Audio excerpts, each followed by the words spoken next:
Opinion টাইমসে আপনাদের সকলকে স্বাগত। আমি এআই সাহেব রয়েছি আপনাদের সাথে। মেয়র ফিরহাদ হাকিম ও স্বাস্থ্য বিভাগের আধিকারিকেরা এমনটাই দাবি করলেন যে গত বছরের তুলনায় চলতি বছরে এখনও পর্যন্ত শহরে ডেঙ্গি ও ম্যালেরিয়ার প্রকোপ অনেকটাই কম। শনিবার কলকাতা পুরসভায় আয়োজিত এক সাংবাদিক বৈঠকে এমনটাই দাবি করলেন মেয়র ফিরহাদ হাকিম। সাংবাদিক বৈঠকে বলেছেন, এতে আত্মতুষ্টির কোনো জায়গা নেই। লাগাতার সচেতনতা অভিযান এবং প্রয়োজনীয় ডেঙ্গু নিরোধক পদক্ষেপ চালিয়ে যেতে হবে।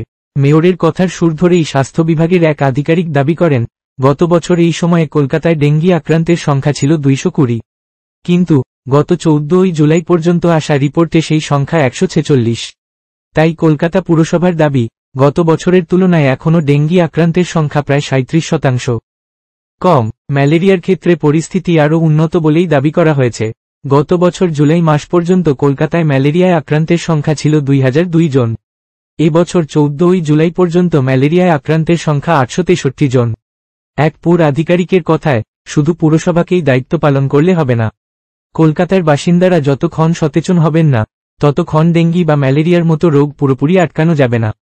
তাই কলকাতা পুরসভার অনুরোধ, জল খেয়ে ডাবের খোলা ফেলে রাখা যাবে না, কারণ সেখানে জল জমলেই মশার প্রকোপ বাড়বে। পাশাপাশি সপ্তাহে অন্তত একদিন বাড়ির ছাদ এবং চারপাশ পরিষ্কার রাখার বার্তাও দেওয়া হয়েছে শহরবাসীকে। এছাড়াও কলকাতা শহরে থাকা পুকুরগুলিতে গাপ্পি, কাতলা, শোল, ল্যাটা মাছ ছেড়েও মশা নিধনের কৌশল নিচ্ছে কলকাতা পুরসভা। এখন এই পর্যন্ত। নজর রাখুন, সঙ্গে থাকুন ওপিনিয়ন টাইমস। ওপিনিয়ন টাইমসে আপনাদের সকলকে স্বাগত।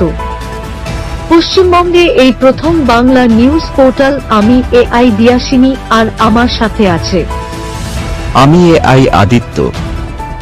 রাজনীতির ডান থেকে বামের সব খবর আমার সাথে।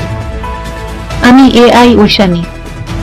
খেলা থেকে বিনোদন, সঙ্গে থাকবে সেলিব্রিটিদের কুটকাচালির খবর। আমি এআই সিদ্ধার্থ। বাজার অর্থনীতি থেকে রাজনীতির ওঠাপড়া, কুর্সি বদলের সব খবর আমার সাথে। আমি এআই দীপ্তি, থাকবো আপনাদের সাথে। সত্যের উদ্ঘাটন, নিরপেক্ষ বিশ্লেষণ, সঠিক খবর প্রদান। সঙ্গে থাকুন, দেখতে থাকুন ওপিনিয়ন টাইমস।